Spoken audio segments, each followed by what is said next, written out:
Hello, everyone, and thank you for tuning in to the Liberty Report. With me today is Daniel McAdams, our co-host. Daniel, good to see you. How are you this morning, Dr. Paul? Doing fine, ready to solve another problem. Another day. Trouble is I think we solve a lot of problems, but they pop up faster than we can solve them. Whack-a-mole. At least we can make a suggestion. So I wouldn't try to brag and say that we have solved a lot of problems, but just getting the attention of the people to think in the right direction, I think is a chore. And I think that's part of what we want to do today, get people thinking about something going on that they take for granted. And that has to do with, really, it's the speech police, how they take words and use them. And we first ran into this problem after 9/11, you know, terrorism, and the terrorists are coming, and they were careless in the use of it because everybody was practicing terrorism. And they're terrorists, and of course the whole world became our target, and we've used it and as an excuse to go every place that we desired to go to. Yeah. And even now, what have they done? They've changed, expanded that definition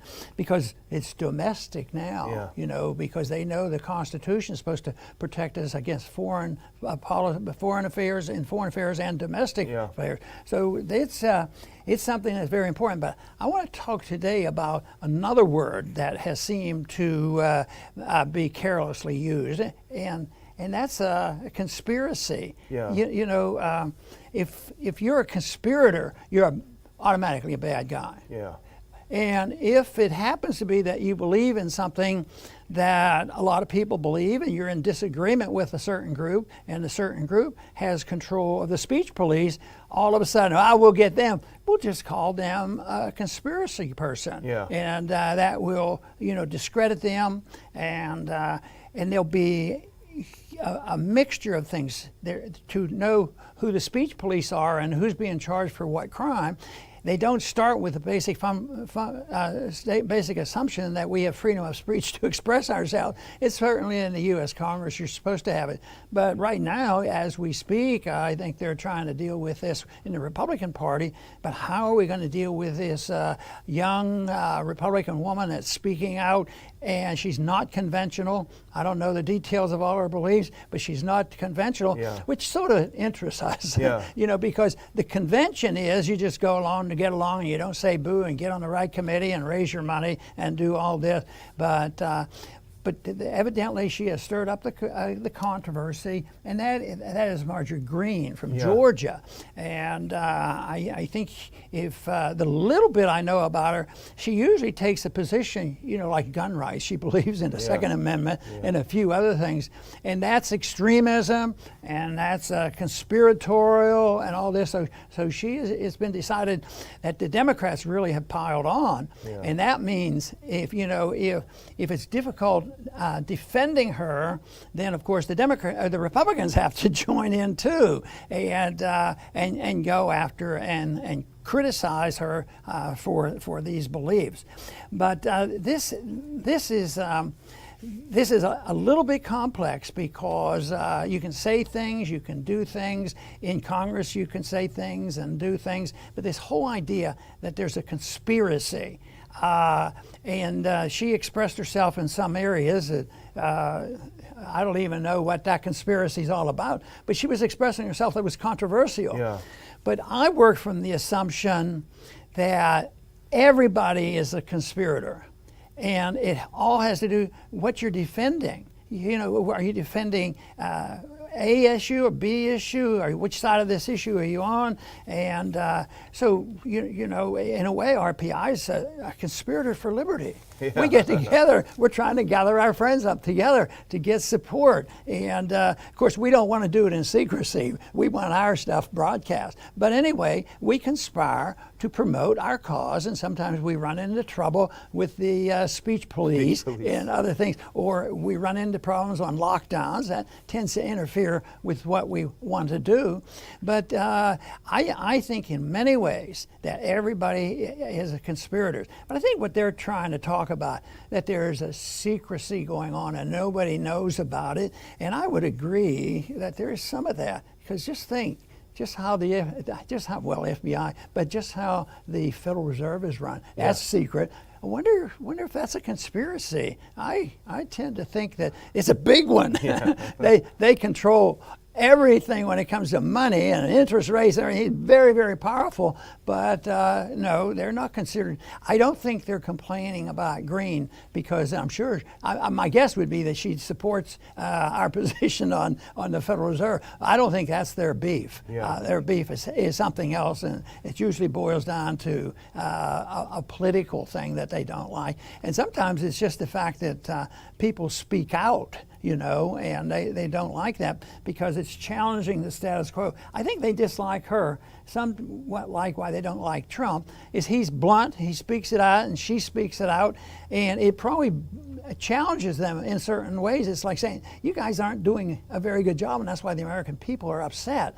And so they go back and forth. They right now it looks like they would like her to be quieter. But my point here that I'd like to try to make today is that everything that the establishment has done is a conspiracy too, and our job is to figure out, is it a good conspiracy or a bad one? Mm-hmm. And we'll go over a few of those things, whether it's economics or civil liberties or war problems. They're always conspiring, but most of the time this stuff is couched in good terms, but it's really a conspiracy that does a great deal of harm. I would say, lockdown, because that's in the news. I think you could use lockdown as an example. How did that come about? Is it logical? Is it necessary? Is it medically sound? And you're a conspiracy person, and they dismiss you. But something like that, I think it's very important because history will finally ask these questions. But right now they're in flux. Nobody knows exactly how this came about, and with all the evidence now to show that the lockdown has been very, very harmful to the economy, harmful to the health, harmful to people who are prone toward suicide. Yeah. All these kind of things is very, very serious. But no, that's not what the people now talking a lot about conspiracy theories are thinking about. But I think there's the conspiracy of the people who would like to make things worse for us should be brought to light.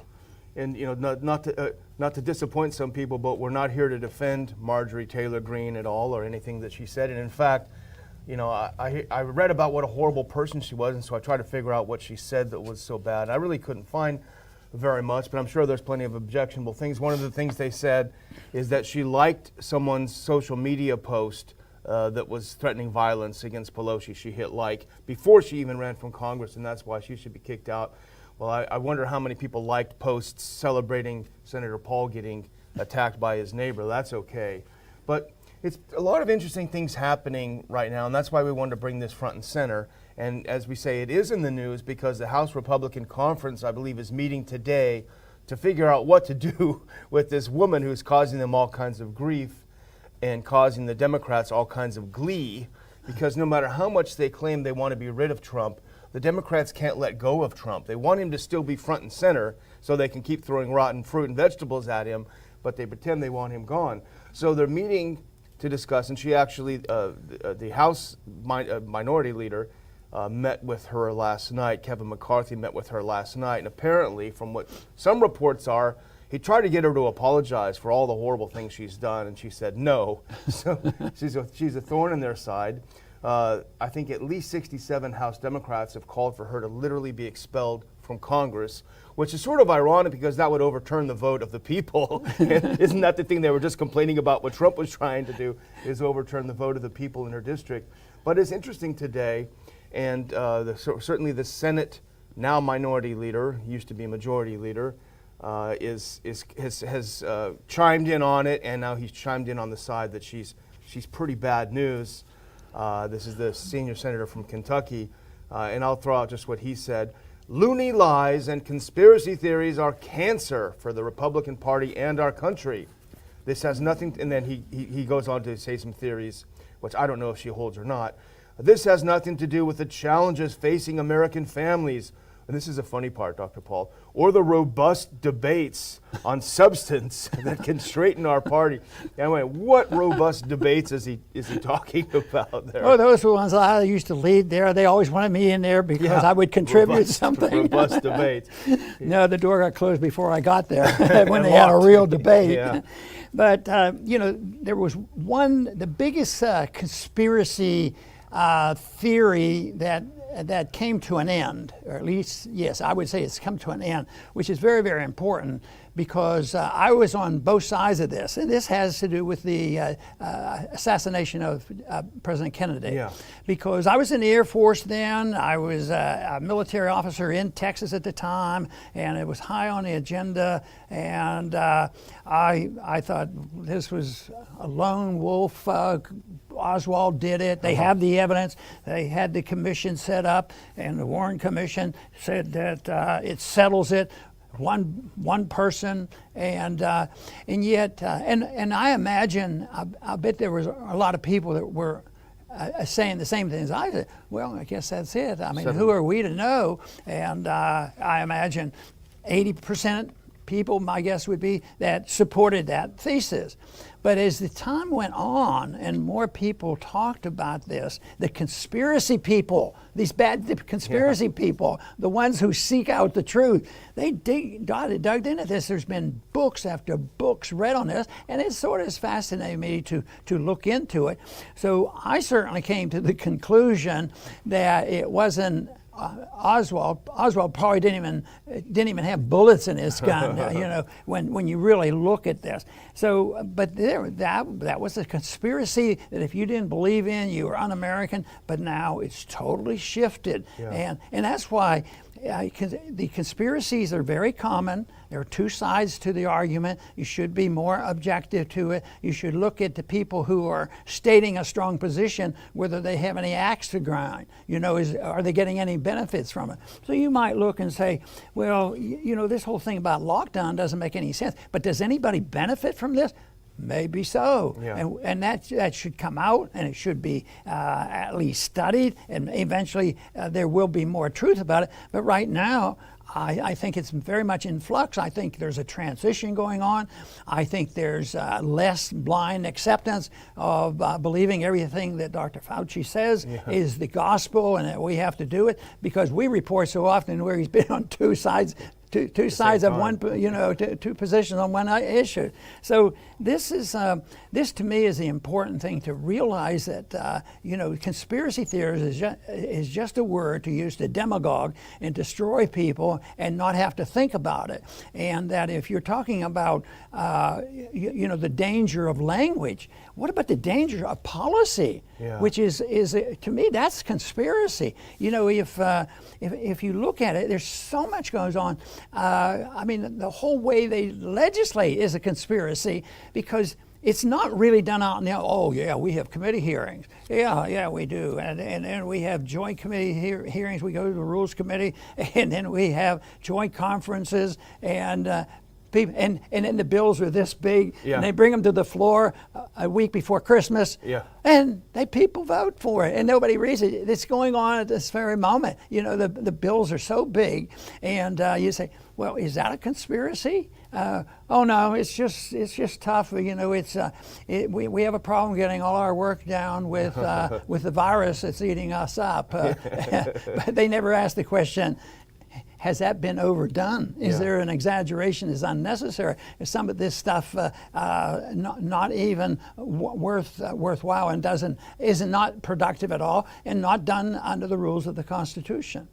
You mentioned, I think, the key two words: who benefits? Who benefits from different conspiracy theories? Now, maybe this Congress member's theories are bad and wrong, but what about the other theories, the other conspiracy theories that have been successful in Congress?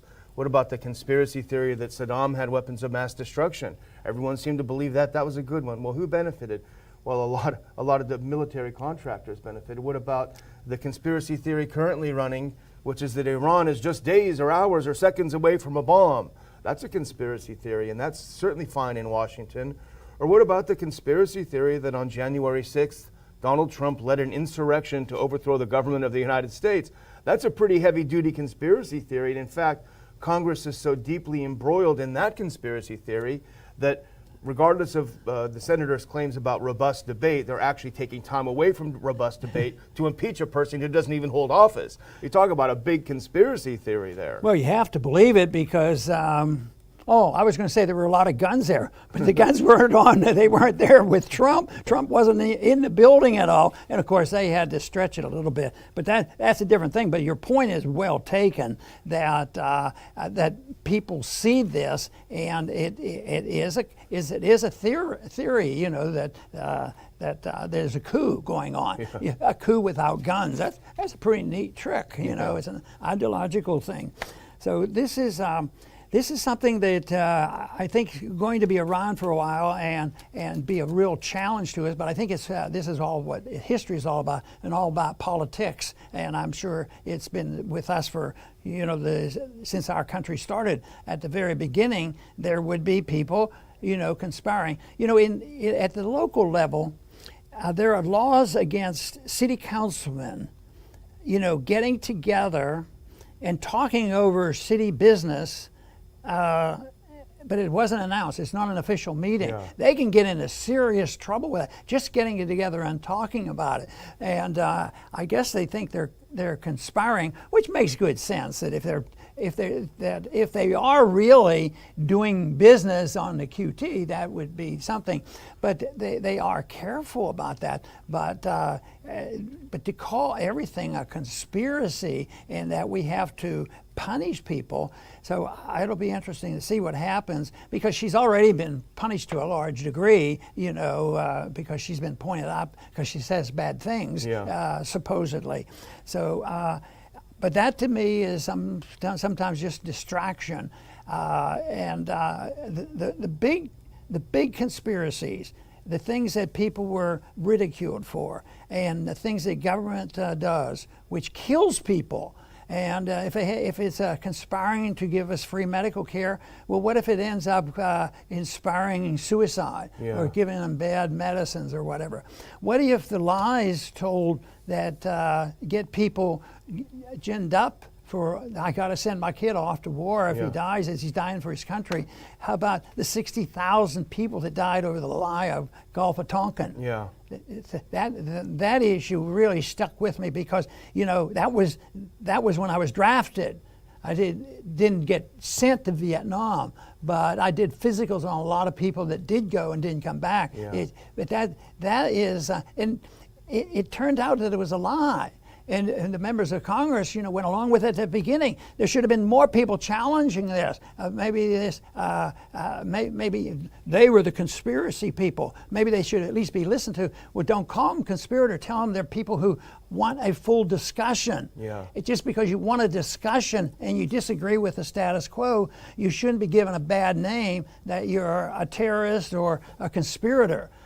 Just go and look for the facts, and just think of the tragedy of how many wars. I don't know if there were very many more. There's a common saying about World War II that FDR maneuvered us into war, and there's pretty good evidence to show that that was a benefit. Supposedly a benefit for us for strategic reasons, but to even suggest it, even today, probably is not a very good thing to say. You can't say that. You could get punished for that too. Yeah, you can. And talking about a robust debate, which the Senate Minority Leader assured us that Congress is involved in. There are no robust debates. You remember the hearings in the committees where they would have 5 witnesses who all thought we needed to go to war, and that was a robust debate. But there is a robust debate going on within the Republican Party, and it's pretty interesting to watch because we did talk about Greene, but there's also another congresswoman who's in the hot seat, and that is Liz Cheney. And I think that's sort of, and people have said this, but the two of them are being dealt with today by the House Republican Committee. They're sort of the two different faces of the party in a way. They couldn't be more different, and I'm sure they don't care much for each other. But really, the Beltway Republicans are losing their grip on the Republican Party, and to try to regain that grip, they're desperate to return to the past. And Liz Cheney sort of represents the past. She represents the Republican Party of Dick Cheney, her father, and they're desperate to go back to this. And in fact, Mitch McConnell said something, she's under fire because she voted for impeachment. I think she's ran afoul of people like Senator Paul and others for her embracing of war and a warlike foreign policy. And the majority, I think, in the House Republican caucus would like to see her out of her leadership position, number 3 in leadership. So I think there's a real battle going on for the future of the Republican Party. And we're seeing the old guard slipping and losing its grip. I don't know that Greene is the future, but certainly the Republican Party of Trump and Trumpism is not going away quietly. Yeah, I think that's true. It's just that the way they get their real debate isn't quite like we would like to see it. We'd like to see a real philosophic debate, and that doesn't happen.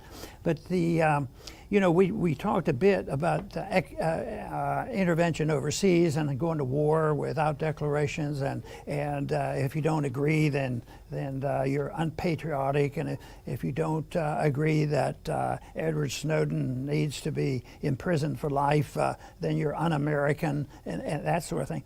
But there's also this automatic acceptance of interventionism, a prelude to socialism, economic policy, which has been around now for a long, long time. Not true socialism. It's a thing of I think it's corporatism. It's a combination of big corporations and government, and it produces what we have now, because they're fortified by another thing that if you say too much about it, you're a conspiracy, and I've already mentioned the Federal Reserve. If you challenge that, then that's a bad name, because Democrats and Republicans really agree on it. The only thing they argue is who gets to write the checks. Yeah. That's the only thing they argue about. They spent $6 trillion last year already, and they haven't even spent the money. Now they're arguing over 1.9 trillion or 1.5 trillion or $3 trillion. But it's all this whole idea. I think that's a conspiratorial notion that printing money is really beneficial for the people. And you say, well, just think how many people got bailed out in this past year. True, but the hole is much deeper. The deficit hole, the debt hole, the intervention, the basic unemployment's worse. Getting worse. At the same time, we've had this additional intervention with the lockdown, and we have a big mess. But if you say it's what if you were overly blunt? I would never do that. It's all the government's fault. Yeah. then you've overstepped your bounds. You can't say that, because it isn't all the government's fault, because I see it's all ideological, and it's the people who either teach this in the schools, and the congressmen don't know anything better, and it's the people who vote. They go along with this, so it's what the people think and endorse and believe that this helps. So ideology is very, very important, but if it's superficial and it has to do with the name calling and say one is a conspirator and one is a terrorist if they do something wrong, that is not going to solve it. I think that unfortunately, and it's not going to happen soon, but it's starting to happen. More people. I read something the other day about how much they had heard about Austrian economics and all, and it's like they were going back 20 or 30 years. He says he never had heard of that, but now, there's several of us who've been talking about it, and the Mises Institute talking about it, and there's quite a few others, and that's where it's loosely called conspiratorial because there's a goal, and we get together and talk about it, but it's the goal of promoting sound economic policy, sound civil libertarian policy, and a sound foreign policy that would be much more conducive for peace and prosperity. Yeah, indeed. Well, I'll just close with speaking of conspiracies. Speaking of conspiracies, we didn't talk about COVID today for a change, but if you look at the charts, if you look at what's happening, it's really collapsing. The virus is collapsing, as a lot of people suspected, because it's more like a seasonal flu. And in fact, there has been no flu this year So it does make you wonder if people with those PCR tests turned up to 40-some, if they actually had not just had the flu. But it is collapsing. As it collapses, the people that have held this country in their grips are not lessening their grips. They're not opening. They're not letting people have their freedom back. And that's a real issue. That's also something that we've warned about. So the question is, what next? They're going to try to tell us 12 masks, 13 masks, or whatever. But the virus is doing what viruses do, which is it went through society and it's ending. So the question is, are we going to let them continue the abuse, or are we going to peacefully stand up and reassert ourselves and reassert our interest in our civil liberties? And let's hope that we can do the second part. Dr. Paul? Very good. And I want to finish by just making a few comments about the conspiracy and what I think should be done. We talk about it, in many ways theoretical, and where people overstep their bounds and they become authoritarians and each side know exactly what's right. And that is something different. That I think is. I think there's a thing called competition in ideas, and there's a competition over the ideas that support liberty and those that support authoritarianism, and. People might ask, maybe we get somebody that's part of that group that's blaming each other, Democrats against Republicans, and all the noise and the misinformation that goes out, and not looking to themselves. That would be my suggestion. If you think that conspiratorial activity, when people act and do dumb things, look to oneself and think, am I a part of that? And from what we're trying to make a point on, you are part of it. We're all part of it in this country, because that's the way the country is run, by people getting together and thinking and teaching that we should look to this to change it. And that is maybe this automatic thing that says, oh yeah, I think she's a conspirator and she's no good. She's loony. We got to get rid of her. I think that people ought to calm down and say, hey, look to yourself. Look to all the policies of the government that has been going on for 100 years, whether it's in education or medicine or whatever, and economic policy and monetary policy and foreign policy. And there's been a lot of participation, and the parties argue back and forth, but it's only tinkering around the edges, not dealing with, maybe we need less intervention in the affairs of individuals in the economy, in their personal habits, and a lot less interference in the affairs of other nations. Then we may be getting down to a serious discussion. I want to thank everybody for tuning in today to the Liberty Report. Please come back soon.